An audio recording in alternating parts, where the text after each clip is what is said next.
All right, good morning, agents. This is Kevin Lauren. I'm the Director of Training and Marketing here at Alta Realty Group.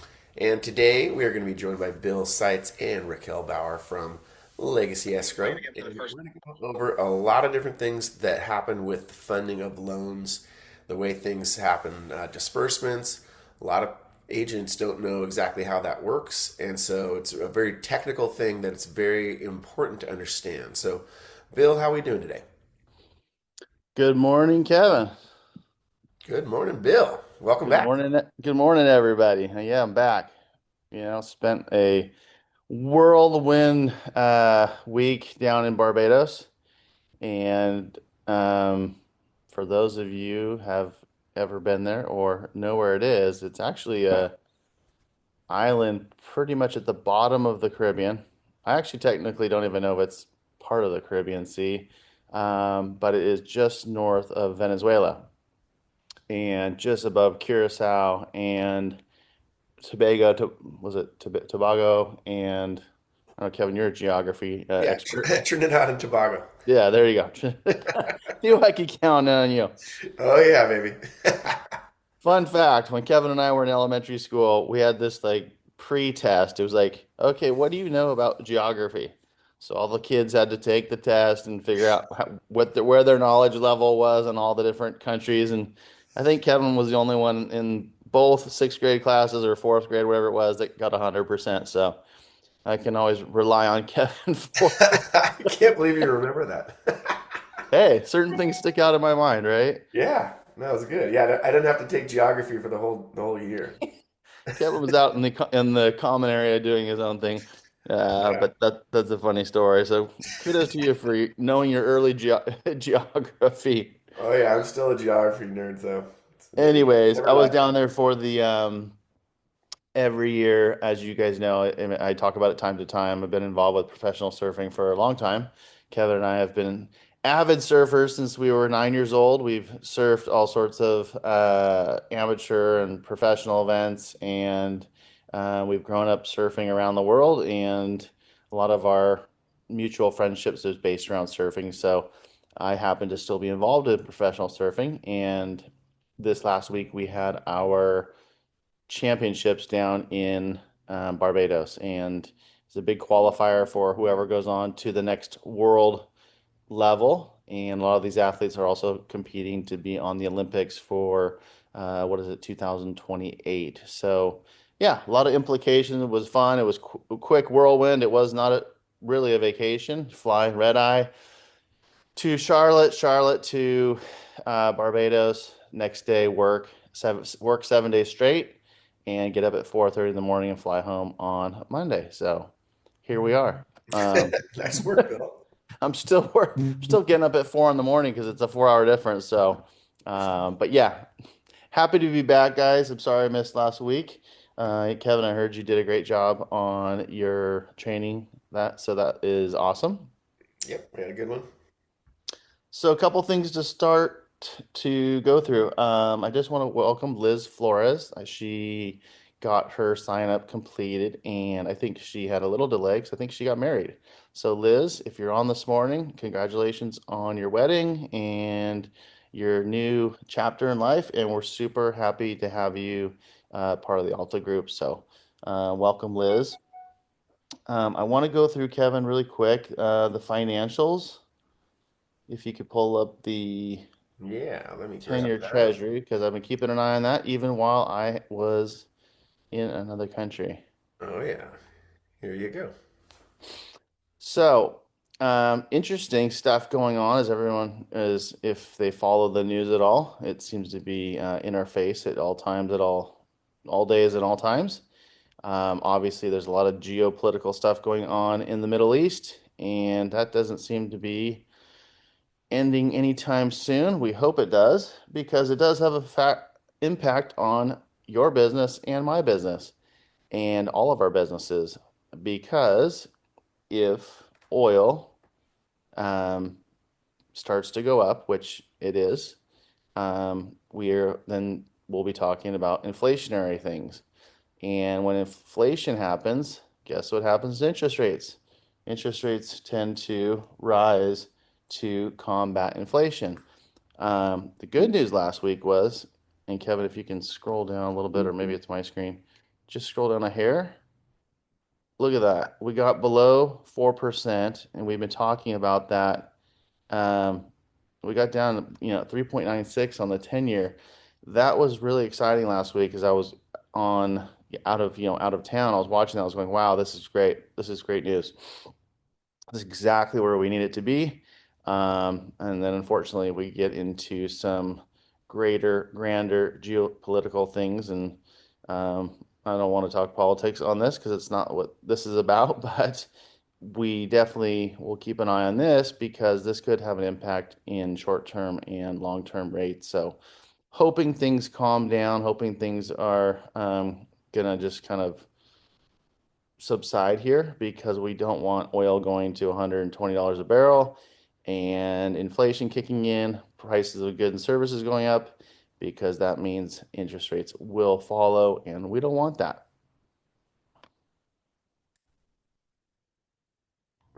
No, not at all. So, anyways, there's our little Stability, economic please. there's a little economic summary for the moment. But hey, if you go back and look at where we were, I mean, the bright side is if you go back and look at late January, right at February 1st, we were almost at 4.3. We're down about 25 basis points. Conventional loans are in the high fives. FHA are in the low to mid fives. VA the same. A lot of improvement, a lot of relief compared to what we've seen over the last 2 years. So that is the encouraging side, and I'm really hoping that we can continue to stay somewhere in that, in that time, in that pricing range. And Kevin, I did send you a funny reel. Well, let's just take a look then. See if you can pull it up. Yeah, here we go.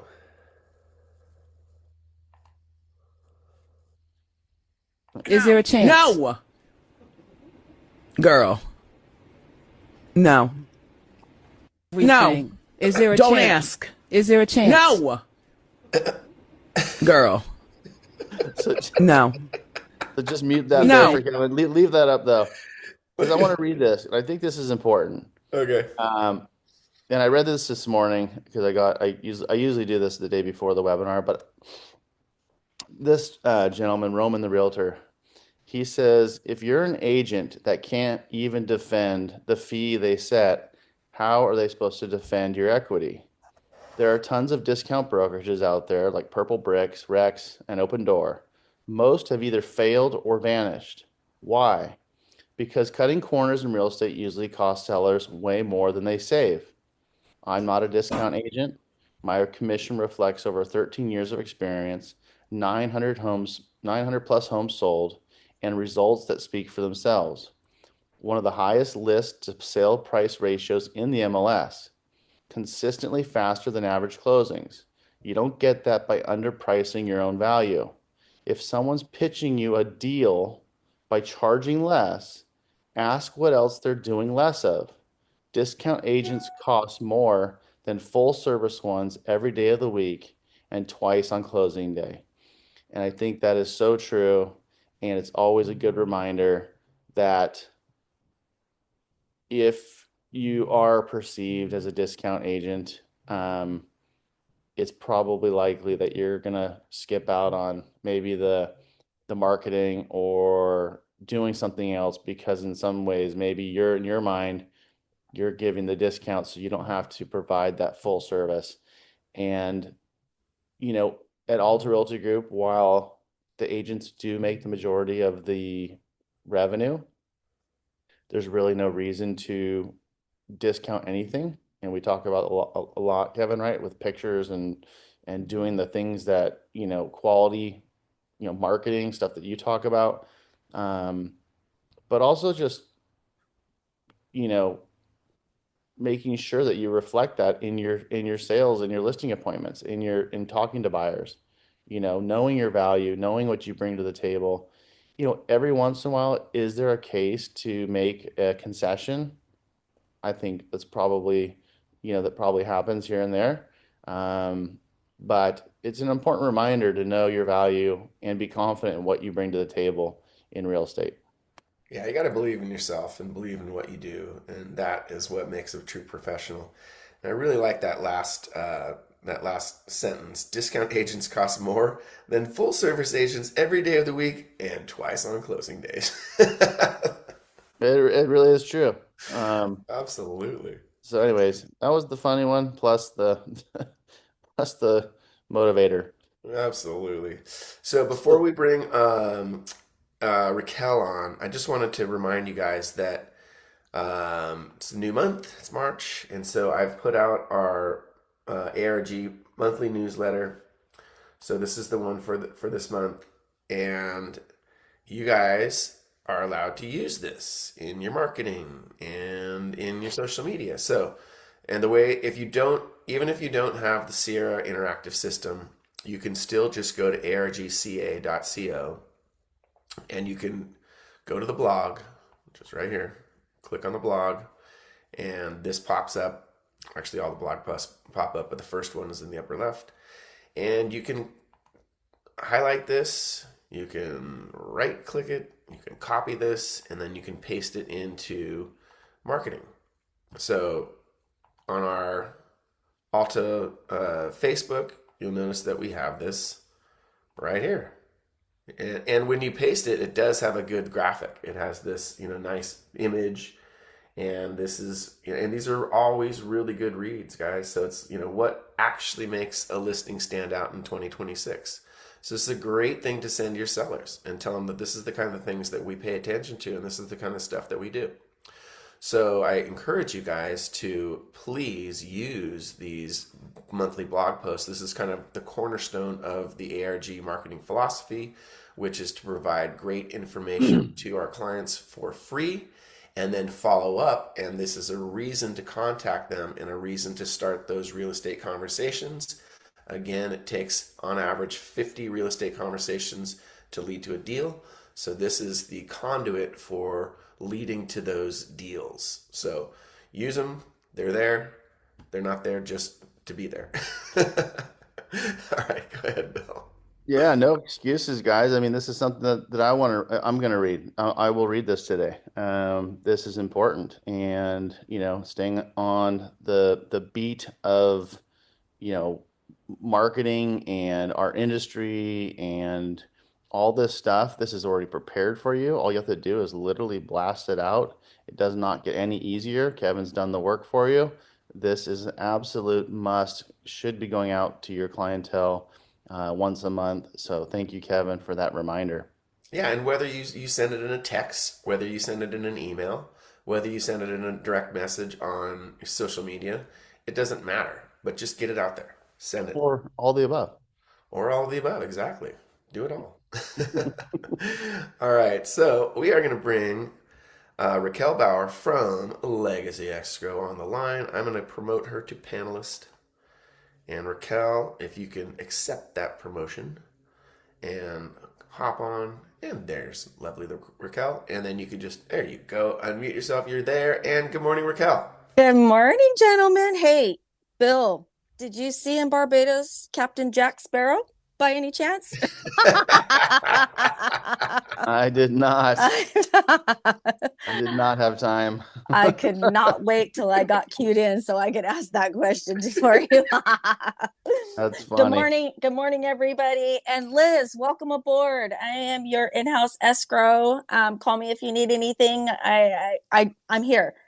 I'm sure that do you show me on everything like my information, or do I need to email her? Okay, perfect. So just a reminder, every replay and every invite to these webinars always has Raquel's information, but you can always just go to Raquel or also just go to legacyescrowservice.com and her information's there, but super easy to get a hold of Raquel. So yeah, no excuses there. Thank you so much, Kevin. I appreciate that very much. Yeah. So I'm going to start this conversation, and this is an interesting one. And this isn't to make anybody feel, I don't know, uneducated or not in the know, because there was a time that I didn't know how all this stuff happened. If you know the answers to a lot of these questions or what we're talking about, then that's great. But I have found that in the closing process, and I talked a lot about this with Raquel maybe a week or two ago, and we said this is going to be, and I think I even mentioned to Kevin, this is going to be a really good kind of discussion because I feel that not all agents understand the flow of money in the closing process.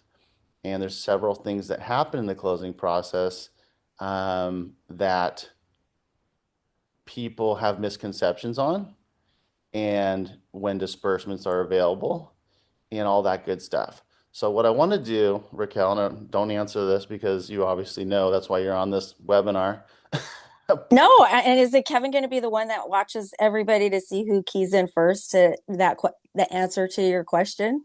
Yeah, Yes. Okay. Yes. we're gonna play a little game here. It's just a Yay. I quick love games. question. What happens when the loan funds and where does the money go? That's the question. So whoever wants to just gonna give it maybe 30 seconds, type it in the chat. Where does the money go when the loan funds? Outer space. Ding, ding, ding, ding, ding, ding, ding. I'm just trying to make it like. And once again, this is not to make anybody this like all this is honestly is just to make everyone sharper and understand how this process works because there was a time and I'll okay. Who just answered that? iPhone Kevin to everyone. That's not me. That's not It's Bonnie. Bonnie no. also says to escrow. Okay, Kevin no. Haas, one of Who's our awesome iPhone agents. Kevin? Kevin Haas. Kevin Haas. Ding ding ding. The money goes to the title company. It does not go to escrow. And Raquel, I'm going to let you explain why that is the first step in the process of closing. Okay, so the first step is because the title company is insuring the entire transaction, so they require the lender's funds to be sent to them. So if there's any type of mortgage liens or IRS liens or any child support liens and any property taxes that are due, they pay those once the file is recorded of public record, the grant deeds gets recorded, they make sure that those get paid. So that's what they're ensuring is that those liens get paid for that lender to be in the first lien holder position. And then once that's done, then they fund the rest of the money to escrow.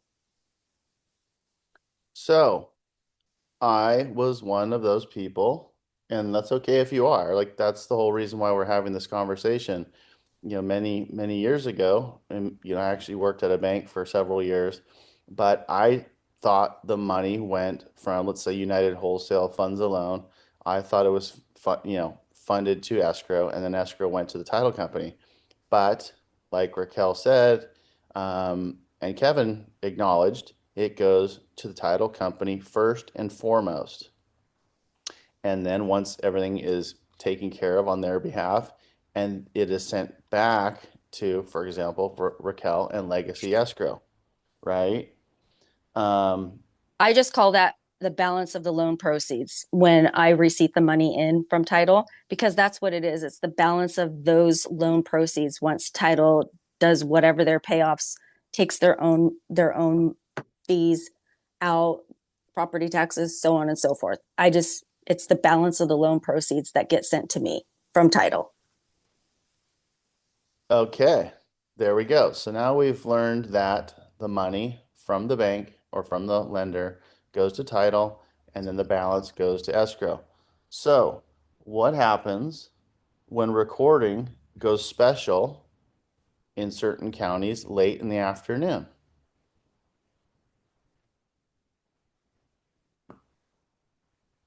Do we I'll have let any? you Do we answer have that, any Raquel. answers? This is our quasi-interactive webinar today. I love it. This is great. I'll let you answer that though, Raquel. I'm Go ahead. writing the names down because I'm going to send out some Starbucks gift cards There you for the go. people that win. That's perfect, Raquel. All right, that'll give some people some intent. Okay, so we have Albert says it gets recorded the next day. Denise says it does not get recorded. Who's correct? Well, neither one of them, because if it's a special recording, which is an afternoon recording, LA that I know of is the only one that does not do afternoon recordings. So afternoon recording is a special. So it gets recorded and put on of record around 2:30-ish or so. So it gets recorded and we get confirmation anywhere from 4 o'clock to sometimes after 5 that it's confirmed of recording. So what Bill is trying to say is if it's an afternoon recording, then what happens when escrow gets that and confirms that? Does who has the money still?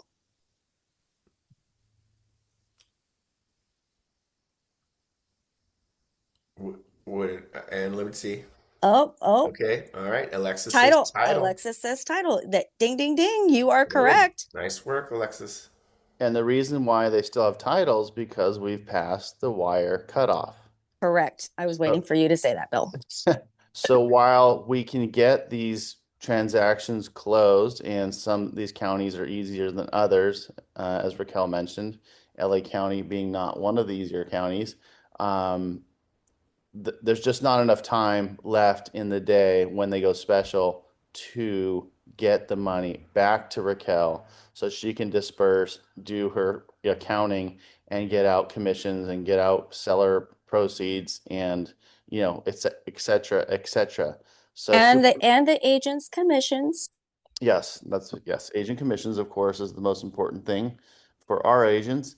And I want to ask a question for you, Raquel, and I know it's Yes. not a one probably answer, but we can take a kind of an average. On average, how long does it take title to send the proceeds back to you post recording? Okay, so that's a good one, and it's really easy. Mondays and Fridays are the worst days for any wires to get to me before my cutoff time, which is 2 o'clock. So most of the time they come in the next morning. So if it's like a Wednesday recording, like so we do a special today, I would get it tomorrow by like 11 or so. But Mondays and Fridays, because those are the busiest days because of the weekend, everybody wants to fund everything before the weekend and everybody wants everything to be done on Monday. It sometimes I'll get it by noon. Sometimes it'll take all the way until 2 o'clock for those wires to come in because they're going all the way to New York, the Federal Reserve Bank, and then out to us. So just keep in mind that if we do a special, even sometimes on the next day, it's really hard for me to get that out because I don't have that whole full 8-hour work day to get that wire in and then turn it and burn it for you guys. I try to.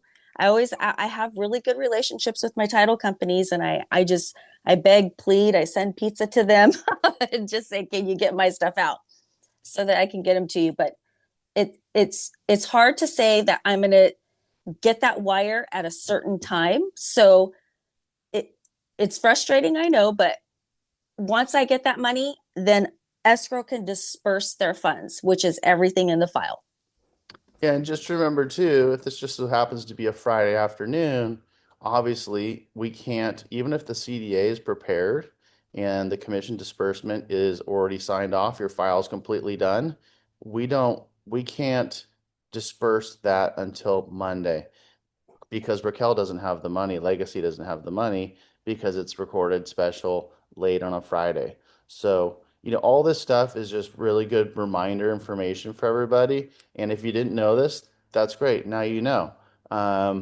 It's just, I just see it, on a day-to-day basis. I can tell, sometimes people aren't clear, oh, my file's closing. Well, yeah, it's closing, but the money's not going to be in escrow till tomorrow. So, it's just important to know that process very clearly, so you don't set yourself up with false expectations about how quickly I mean, our goal is to get everybody paid as fast as possible, assuming the file is done in compliance and has been signed off. But we also have limitations on what we can do until the money obviously is in Raquel's hands with Legacy. So super important. And I think, I think we covered most of that stuff. I agree. And hey, just so you guys know, everybody, these are two main important things that escrow loves to see. Listing prelims so that I can look at them, see what there is or isn't on there so I can help eliminate same name, liens that might not be your sellers, or if there's any liens that are coming up that they didn't make you aware of, maybe they weren't aware of them. Listing prelims are great. If you guys need them and don't have the time to order them, please just send me an email and I'll order those for you. And 48 to 72 hours for compliance to get your CDA out to escrow so I can wire your commissions.